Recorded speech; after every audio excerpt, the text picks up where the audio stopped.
there's an acceptance there, and you can tolerate anxiety for growth. That is the big one that I think a lot of people struggle with, because a lot of times what we do in relationships, what I watch happen in relationships, and I've watched happen for myself, and what needed to like heal and change and grow and adjust is like when you aren't tolerating your own anxiety for growth, you're gonna try to like make your partner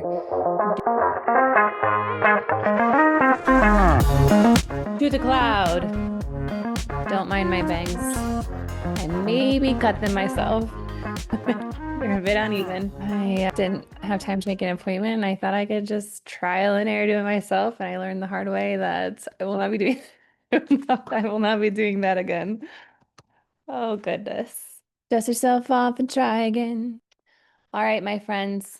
Welcome back to Resonance. I'm your host, Cassandra D. Today, I'm just gonna chit chat, start talking, see where it goes. I pulled some cards because I just like to get something to, it's like something to respond to, I think is really what I like noticed the last time.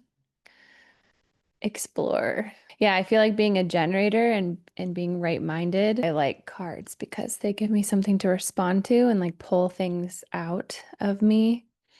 So announcements, things I want to talk about today. I have like some themes alive right now, and I have so much to share that I can't quite share yet. So that I'll share later. But some themes that have been coming up for me, like on repeat, are talking about relationships, but also talking about core wounds, or let's see if I can go in this way. So, as many of you may or may not know, I don't know who, I mean, people who've been with me a while will know this, but for those of you that are new, I have my master's in marriage and family therapy. And I actually completed my doctoral work for that, and I never graduated because I didn't write my dissertation.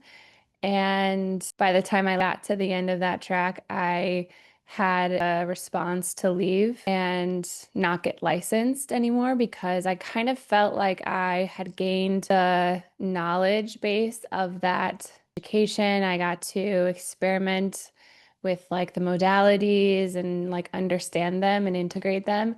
But I didn't want to be tied to licensing and to everything that kind of came with that, especially concerning psychotropics, just because even though like obviously you're not prescribing them, it's like part of the standard of practice, standard of care. And so not wanting to deal with that kind of bureaucracy really, and just like the not being able to like just say outright that I don't agree with them as a long-term solution, and they're not even a good short-term solution. For in most cases they actually make things worse because they harm the gut. So you harm the gut, you harm the root of your health, your foundations, which also relates to your psychology, right? So it's like I'm much more interested in things that help bring somebody back into balance in their own homeostasis. And in human design, Ra said to like never mess with serotonin. So like one of the most common medications are SRIs, which mess with serotonin. They like mess with serotonin receptors over time in the brain because of how they block it from being taken back up into the cell. So people who are on these, what I started to see in research, there's a really good book called Anatomy of an Epidemic by Robert Whitaker, where he looks at like the long-term data. And you just saw across the board for all different disorders, like that people were worse off in the long run having been medicated. And the longer people are on them, kind of the more harm was done to the physical vehicle. And everybody is different, right? So some people have like drastic complications and other people more mild and takes longer, right? But like the people that were on them for decades, there was like always tons of complicated health issues because I was seeing these people who'd be on them for like 20, 30, 40 years, and like early onset Alzheimer's and brain shrinkage and dementia and numbness in their extremities and tardive dyskinesia, which is like a side effect of the medication. So having witnessed that, I didn't see why we would set somebody down that path when there are much more effective paths. especially because the root of a lot of these disorders have to do with like attachments, gut health, nutrition, traumas, especially traumas, right? So you start dealing with the underlying things that kind of takes away the need to cover it with a medication, right? Because like trauma creates changes in the brain, but the brain is very malleable. The brain can change. Like there's a good book on that. What is it? The Brain That Changed Itself, or The Brain That Heals Itself, or something like this, that I read forever ago in my studies now. And so I was much more interested in like healing potential and like what is the potential and why do things go wrong? Because medications at the end of the day, they're addressing a symptom, right? And symptom is not the root. So I was much more interested in what is the root, which led me to a lot of different things like gut health and EMDR. So I was trained in EMDR as a therapist, and wow, it was so powerful, like learning about family systems and learning about relationships and so useful. But there was always the underlying thing of like trauma, right? So that you're dealing with in relationships. It always comes up. It's always a factor. So if you're not dealing with that, you're missing it, right? And a lot of the ways that talk therapy deal with trauma are just not, they don't really lead to second order change, right? They can lead to like the first order change of like, I understand why I have this reaction. But then it can almost like lead people into like destructive entitlement where they're like, well, I was traumatized in this way as a child, so therefore my partner needs to do this now, right?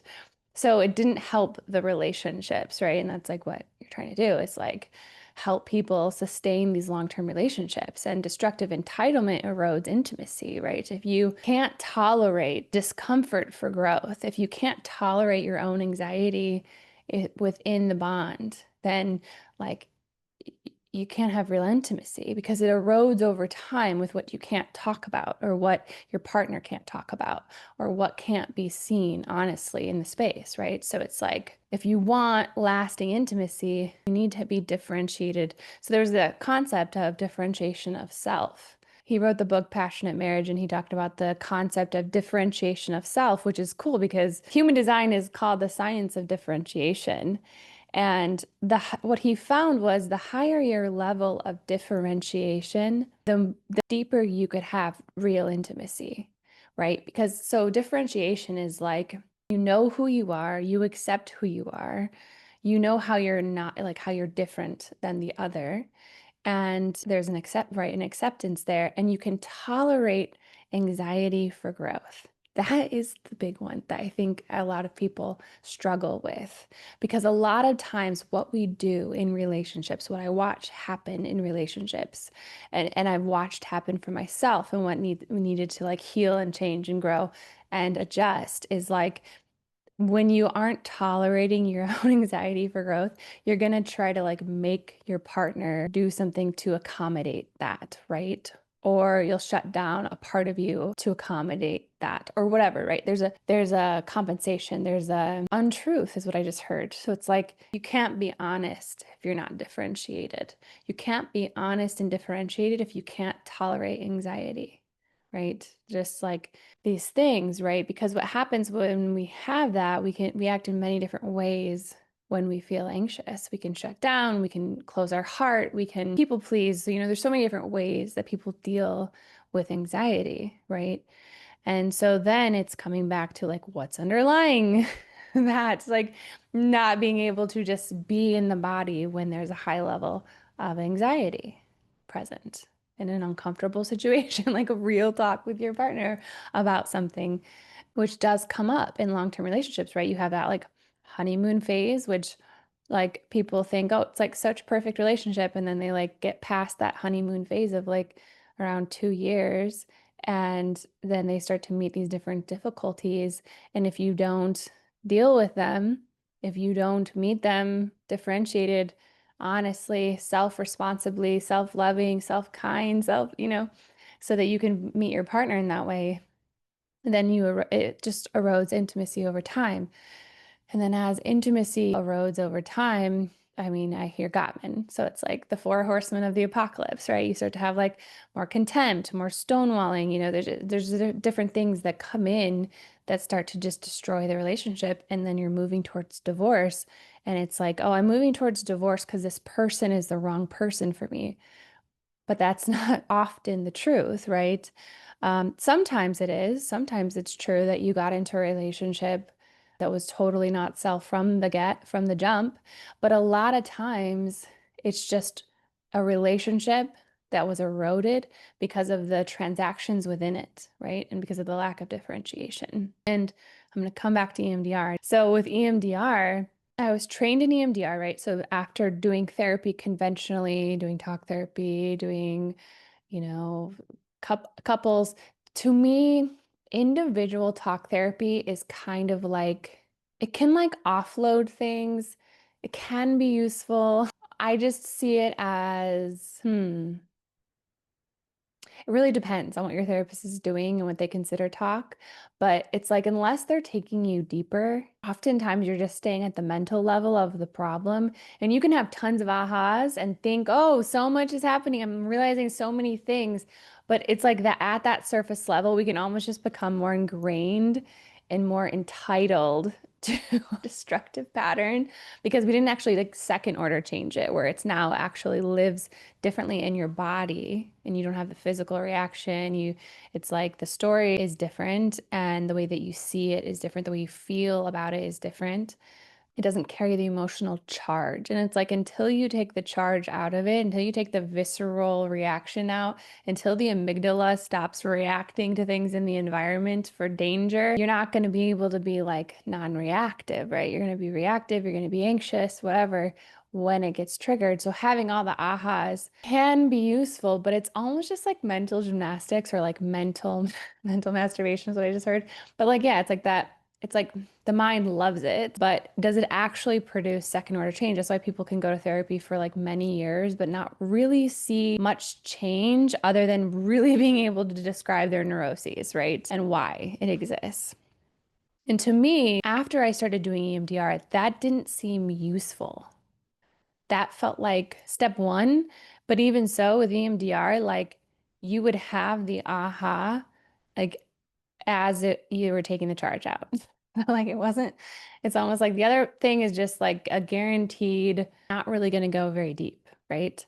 So I'm opening up my work again because after many years of practicing this, integrating, it's like it just feels like an extension of me at this point because I was trained in EMDR in like what, 2000, gosh,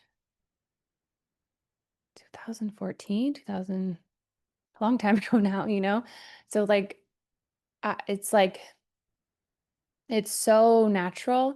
I loved this explanation of like a samurai where it was like the samurai practiced using the sword for however many years and hours or whatever until they master it. And then they put the sword down and don't touch it for like, I don't know, years. And then when they pick the sword back up, it's an extension of their arm. And that, that just like resonated so deeply because that's how I feel. It just feels like I always know like where to, there's no like, when you're learning a modality, you're so like like all of your like, frontal lobe, like all of your capacity is being used up to like do it. And now it's just, it feels like it's an extension of my arm. I also learned motion code and tapping that goes with EMDR and bilateral movements and energy work. I did Reiki and just all of the things that I've learned about like inner child work and parts work. And it's just like all integrated, right? So like that's what I use. It's like I can feel where somebody needs to go and I can take them there, right? And we're all different. So sometimes it can be like so much can be done in like one session that's like 90 minutes, right? Like getting the problem down, working on it a little bit, and then integration. And then for some people, it's like it's going to take a few more sessions, like 4 to 6 sessions, right? But like it's so much more effective. And I always recommend time in between to integrate, but it's so much more effective than talk therapy. Like when I started doing EMDR with my talk therapy clients, something that was so cool to me was how rapidly they would get through the thing that they initially came for.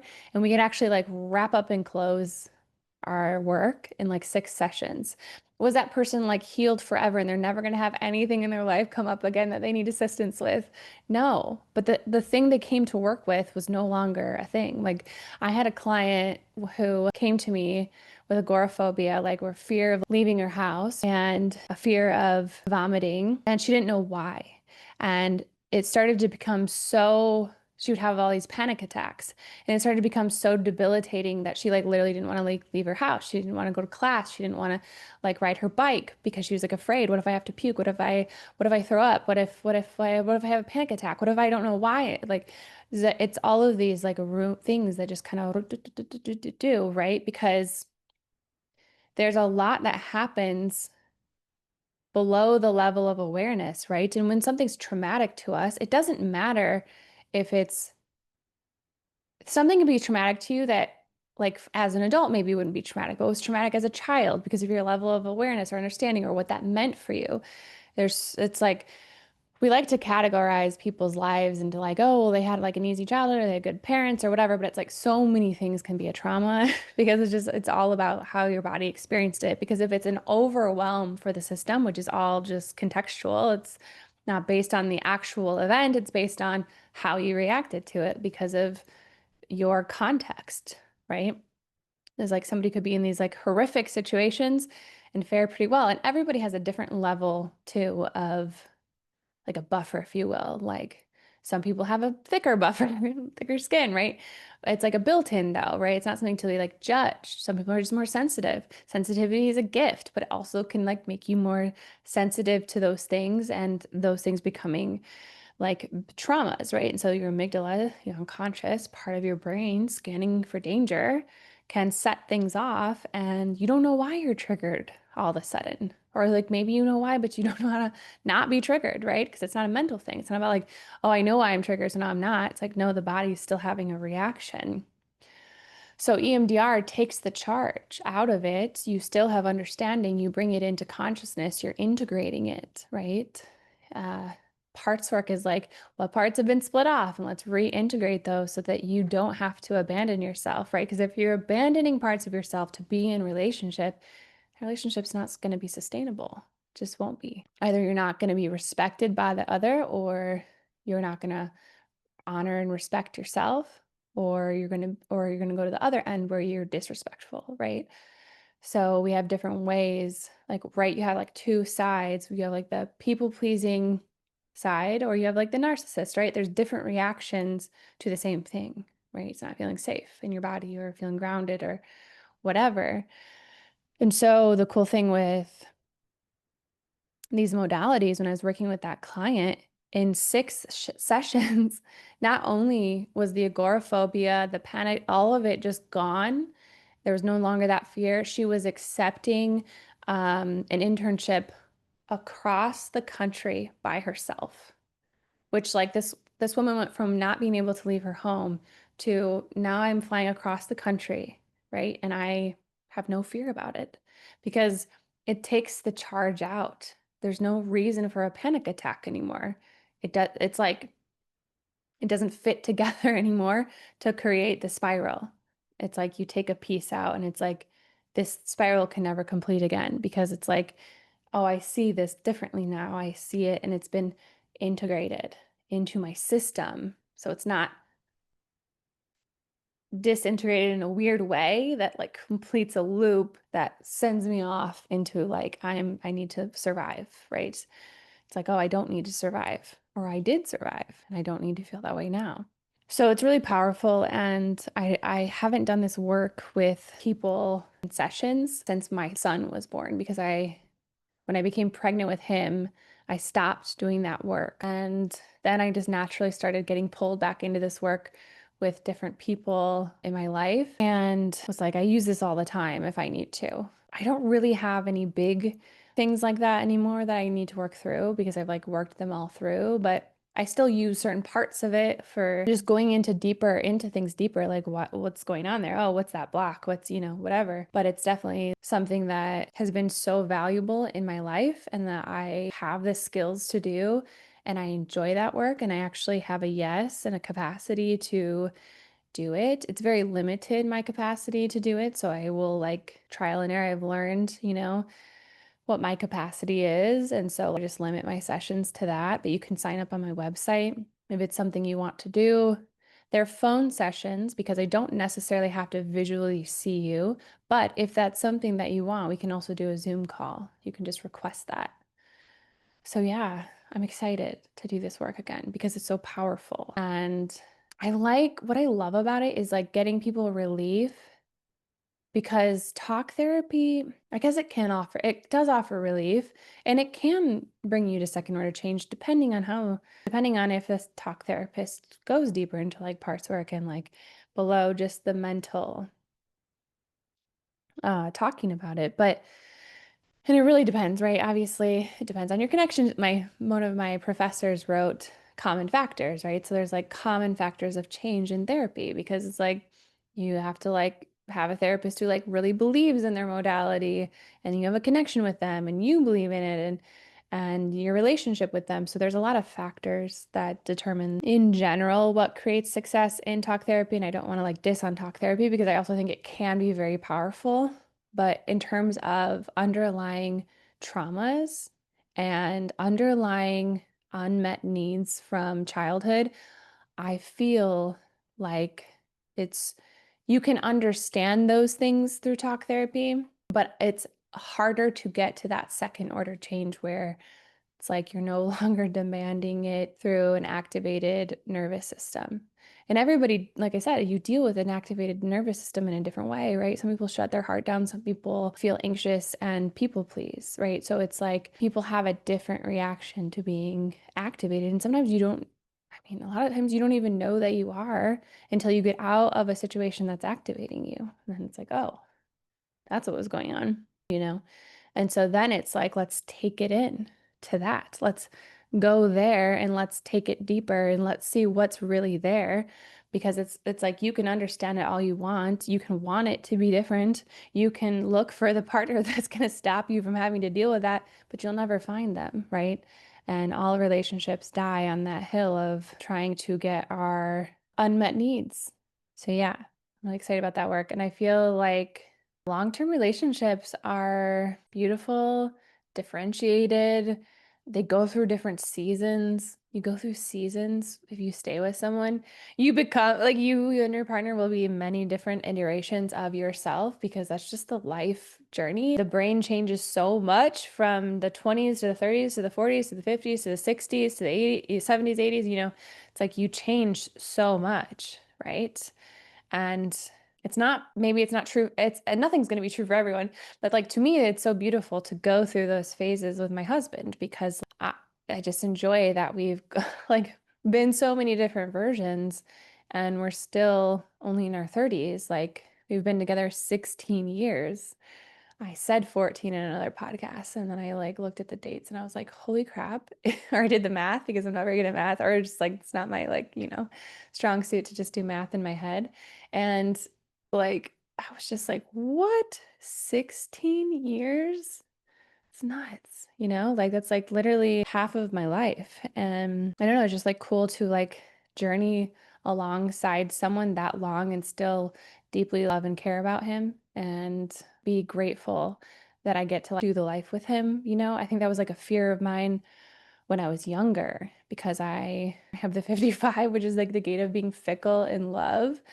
And I don't know, that was always just like a fear of mine that I wouldn't be able to like stay with someone that long, or I just like didn't understand like how can you be with someone that long? And it's like through a lot of facing your own bullshit. Like the biggest like death to a relationship is when you don't face your shit and you're constantly trying to get like your partner to face their shit. Ooh, here we go. That's what I was going to talk about earlier.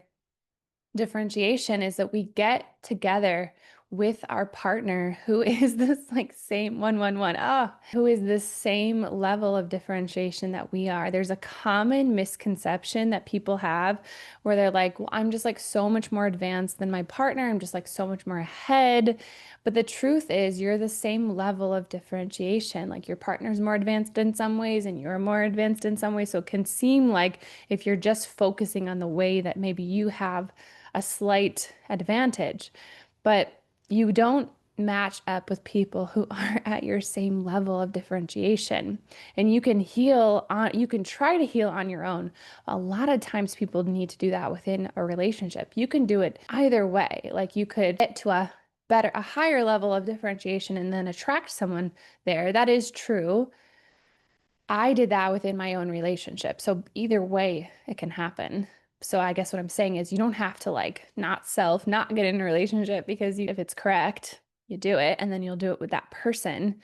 And there's this fear that your partner won't come with you, but I find that a lot of times they naturally do. And if they don't, then the relationship will end naturally that way as well, right? It just won't be a fit anymore, you know? And sometimes you can do a little bit of work and then the not self mind can be really like, at least this was how mine was, because I was going to school, getting my master's in marriage and family therapy.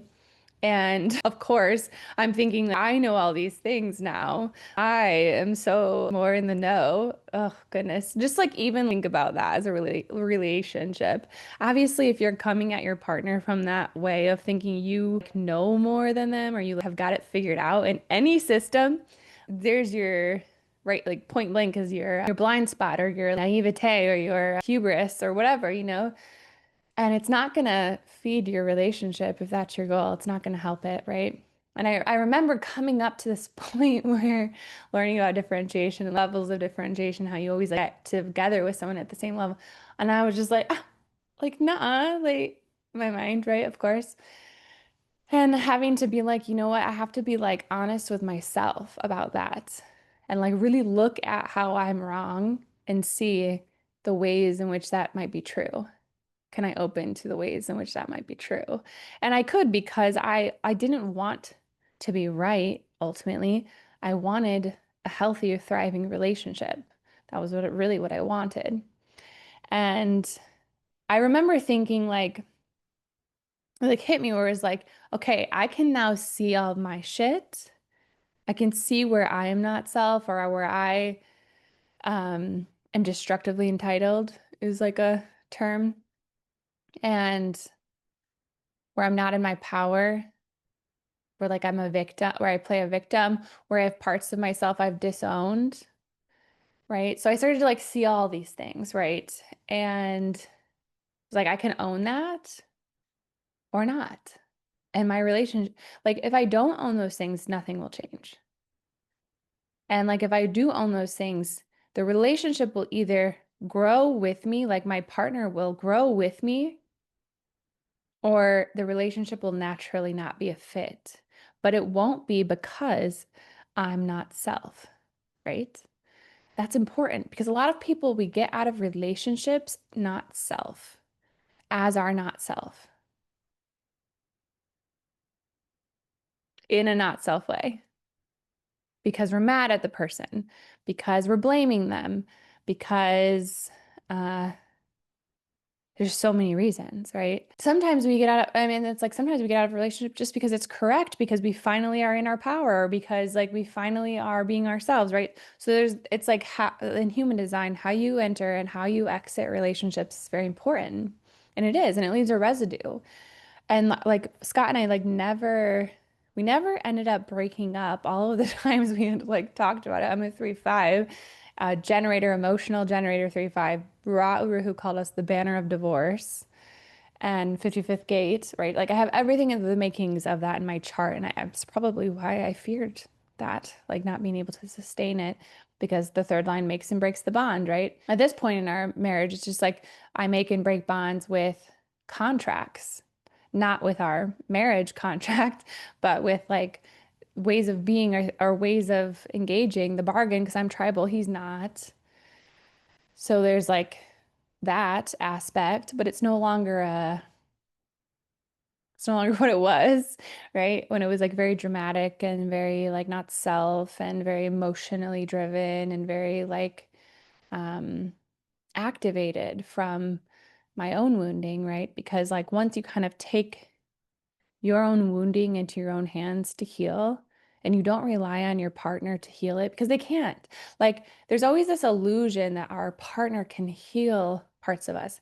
They can soothe parts of us that have been wounded, and that can feel like a balm, but they cannot heal it. Only we can do that. And when you look to a relationship to like fill up those parts of you, it cannot last. Either you won't be fulfilled by it or they will just be done fulfilling it. Because it's like you have to be able to fill up that first and foremost. And like life happens and you have to, it's an ongoing, it's like a garden, right? So it's like it never, you never have to not water the garden. The garden never doesn't need sunshine, right? So that's the other thing that can happen in relationships is you stop watering the garden, right? And like different phases, things get busy. You have this, you have that. So it's always a constant like watering the garden, tending to the weeds, making sure the bugs aren't getting, right? Everything is like if you think about a garden, like if you don't water it for a little while, then the leaves start to dry out and they become vulnerable to pests. This is a relationship, you know? So it's like the healthier the garden, the more like naturally resilient it is to pests and disease. The more it's neglected regularly. So it's like if you're regularly tending to it and regularly watering it and it's like robust and thriving, it's very resilient. If it's constantly on the edge of death, it isn't resilient, right? And if it keeps having things happen to it where there's no stability in terms of inside of the relationship, it makes it very vulnerable, right? Anyways, that's just something that like I have always cared about and always been passionate about is relationships and like raising children within those relationships, like just my backstory. Like the reason I was interested in marriage and family therapy was when I just like look at like my family tree. So I grew up in the Midwest in Michigan in a small town and like I grew up with like all my aunts and uncles on my mom's side living there, my grandmas on both sides. Grandma and grandpa on my mom's side, my grandpa on my dad's side passed away when I was a baby, but having all of that family around me I got to see like dysfunction up close, like in the different types of dysfunction, right? Like my dad's side, I would say more avoidantly attached, but then like those aunts and uncles didn't like live near us. Some of them did some of the time, but often were not. They'd be like in and out of state or whatever, or some lived across the country. And then on my mom's side, everyone basically lived in our town, Ann Arbor area. And I was thinking about that, like one of my mom's brother is on his fourth marriage. Another one is on like had two engagements where he was basically like abandoned in the engagement and then had a woman like leave him and like clean out his house, like even took the TV off the wall and his toothbrush. Like who takes someone's toothbrush? Cleaned out his house. And then another wife who left him just like very kind of like used by women, but my older uncle like in and out of marriages a lot, probably infidelity wasn't talked about. Grandma and grandpa, there was probably infidelity. It was like a secret. And my grandma and grandpa were like separated before she passed away. At the end of her life, they separated anyways, and they just kind of lived in the same household, but separate lives. And or at my dad's side, my grandma and grandpa were like, they like eloped and they were like in love, but he died a lot sooner than she did. She lived to be like 92. So they had a loving marriage until he left. But then on my mom's side, it was like other aunts, like her husband cheated on her when she had her two young boys and ran off with another woman, disappeared and was ghosting, and then like came back into the scene. And then my other uncle and aunt like cheated on her as well, and they like split up, and they was like really tumultuous, like back and forth. And my mom's youngest brother, him and his wife, like are having difficulty. They had two kids, and then they tried to do like some polyamorous thing, and that just exploded and destroyed their marriages, both sides. And I remember just seeing all of that playing out and like seeing how it like filtered down from the instability of my grandparents' relationship. And my mom and dad were actually probably the most stable of all of them. They're still married today. Only they had like quite a bit of fighting when I was younger, especially. And I remember when I was really young, like I was terrified of them splitting up. I remember my oldest sister wanting that. And I remember being like, no, like so terrified of that. That would have wrecked my world. It was so important to me, even though there was fighting. And so I like, have that perspective of how I just like kids just want their parents to be happy and to be together, of course. And then I got older and I was like more at a phase where I was mad at my dad before I left for college. I remember being like mad at my mom, like, why didn't you leave him?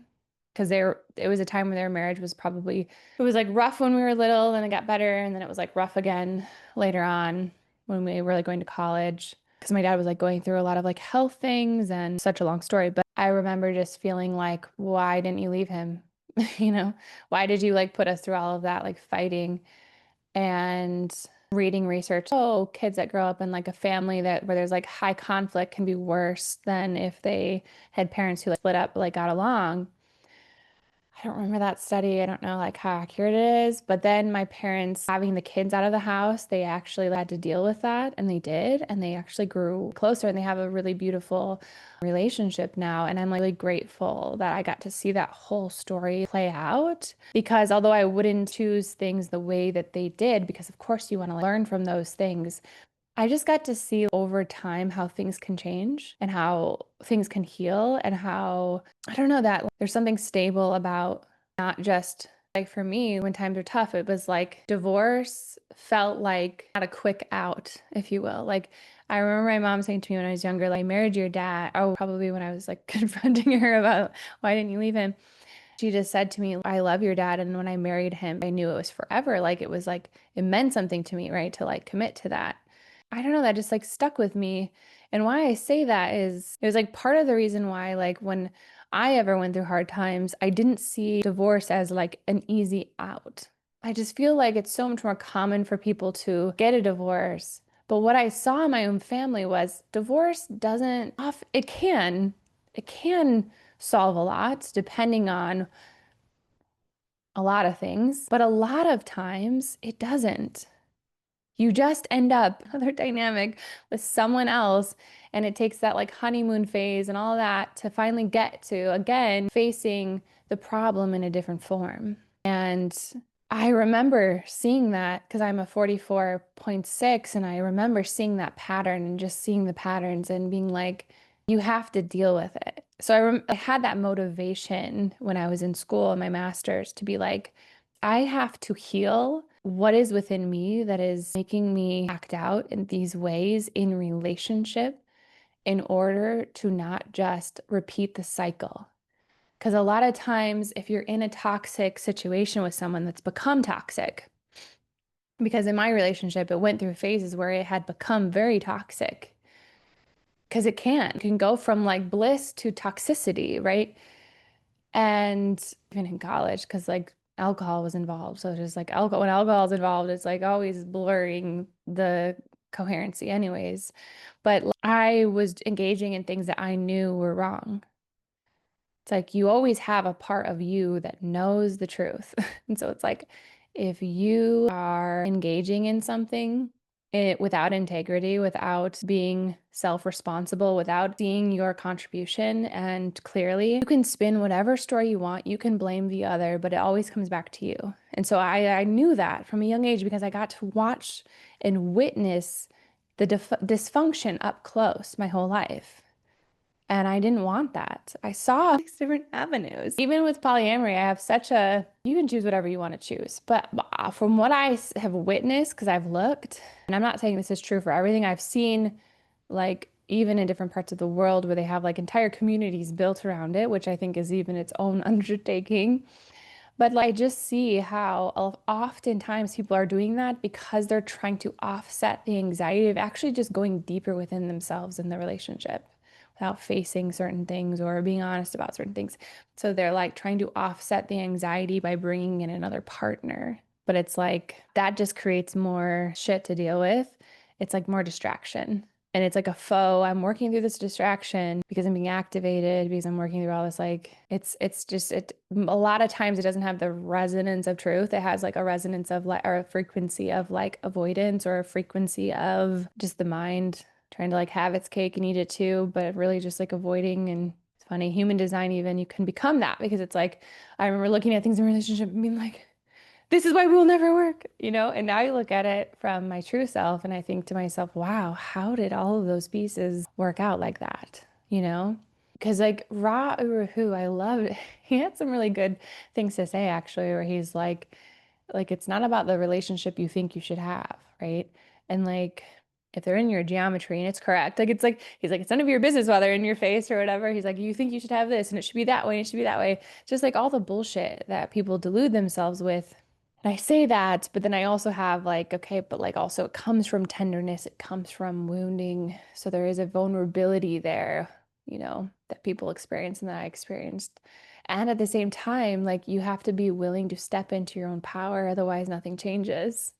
Like if you don't change how you engage something, if you don't look at it, if you don't face it, if you don't confront the truth, nothing changes. You can, and emotional beings like, I mean, we are the ones who can wield our emotions to control things and think that's empowered, and it isn't, and so we have to be real about that, you know? You have to be real about the ways that you are not self. You have to be real about the ways that you're not self-responsible. You have to be real about the ways that you're being a victim or that you're not in your own agency. And you can't expect other people to lift that up or even just by virtue of not doing it yourself. And I remember Ross saying, if there's resonance or harmony in the profile or the purpose, deal with it there. Where there's geometry, deal with it. Otherwise, you're just gonna like meet it again. And I was like, yeah, that's exactly what I saw as a pattern. It would be like, oh, there's like, you're in that toxicity. That's where I was going with this. Like, you're in that toxicity of that dynamic. And then when people get a divorce, they're like, it was so correct because there's relief, right?